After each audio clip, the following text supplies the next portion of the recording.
Assalamualaikum warahmatullahi wabarakatuh. Kali ini saya akan membahas tentang soal-soal penerapan hukum Mendel dan pembahasannya. Penasaran seperti apa? Check this out. Soal penerapan hukum Mendel dan pembahasannya. Contoh soal pertama. Pak Budi menyilangkan galur murni kacang kapri berbiji bulat warna kuning dengan gamet B besar B besar K besar K besar dan biji keriput warna hijau B kecil B kecil K kecil K kecil. Persilangan dilakukan sampai mendapat keturunan F2 menghasilkan biji sejumlah 3.200 buah. Secara berurutan, jumlah biji bulat warna kuning dan biji keriput warna hijau adalah. Langkah pertama yang harus kita lakukan yaitu menentukan P1, G1, dan F1 terlebih dahulu. Dari soal diketahui parentalnya yaitu bulat kuning, B besar B besar K besar K besar, dan keriput hijau B kecil B kecil K kecil K kecil. Perlu diingat bahwa gamet dominan selalu ditulis dengan huruf kapital dan resesif ditulis dengan huruf kecil. Ini dapat disimpulkan bahwa gamet bulat B besar dominan terhadap keriput dan kuning dominan terhadap hijau. Kemudian dari parental tersebut kita dapat menentukan genotif yaitu B besar K besar dan B kecil K kecil. Kemudian silangkan masing-masing gamet dan didapat hasil fenotip 1 yaitu bulat kuning dengan gamet B besar B kecil K besar dan K kecil. Next, ke langkah kedua kita masih sama, tentukan P2, G2, dan F2-nya. Untuk P2-nya kita silangkan sesama F1 yaitu B besar B kecil K besar K kecil, dan genotifnya kita ada B besar K besar, B besar K kecil, B kecil K besar, dan B kecil K kecil.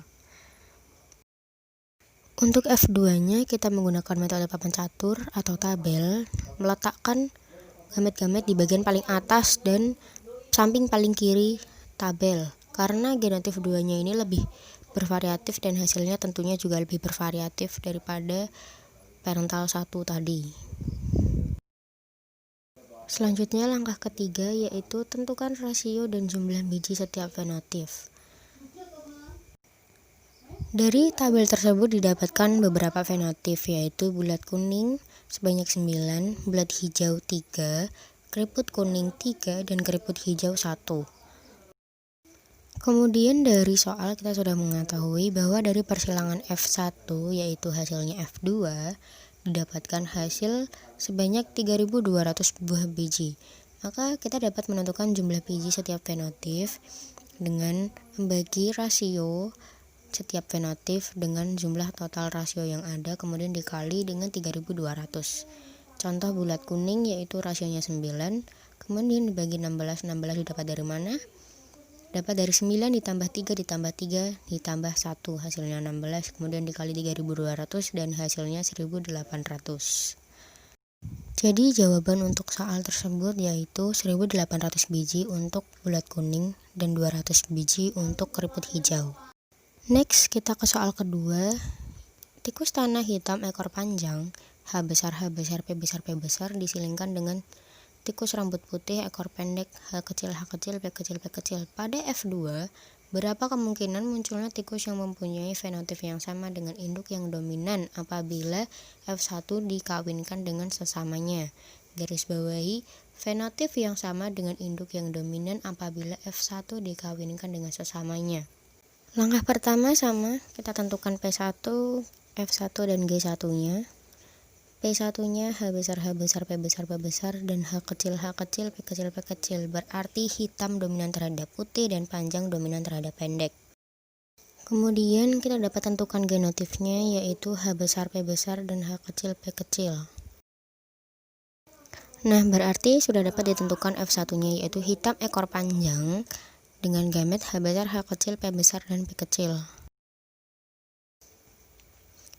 Langkah kedua juga masih sama, menentukan P2, G2, dan F2-nya. Silangkan F1 dengan sesama F1 yaitu H besar H kecil P besar P kecil dengan sesamanya. Tentukan G2 seperti tadi, sama caranya. Untuk menentukan F2 kita masih menggunakan metode papan catur atau tabel, letakkan gamet-gamet pada bagian paling atas dan samping paling kiri tabel. Kemudian silangkan masing-masing dan tulis pada kolom yang tersedia. Langkah ketiga, kita menentukan presentase dari hitam panjang karena yang diminta tadi adalah fenotip yang sama dengan induk yang dominan. Karena untuk parental 2 hanya ada satu jenis fenotip induk, yaitu hitam ekor panjang. Jadi hitam ekor panjang sudah pasti dominan. Mau sebelah kiri ataupun kanan tidak masalah karena sama fenotipnya. Dari fenotip hitam ekor panjang ini ternyata memiliki 4 gamet. Kemudian gamet-gamet tersebut kita lingkari. Di sana terdapat ada 9 gamet hitam ekor panjang yang tertera di tabel. Kemudian kita menggunakan jumlah tadi yaitu 9 dan kita menggunakan jumlah kotak tabel ke bawah 4 dan ke samping 4 dikalikan jadi 16, kemudian dikali dengan 100% karena kita ingin mencari presentase dan hasilnya 56,25% presentase fenotip 2 yang sama dengan induknya yang dominan yaitu hitam ekor panjang. Segitu dulu video dari saya. Semoga bermanfaat. Jangan lupa like, comment, dan share dan subscribe channel ini kalau kalian suka videonya. Makasih.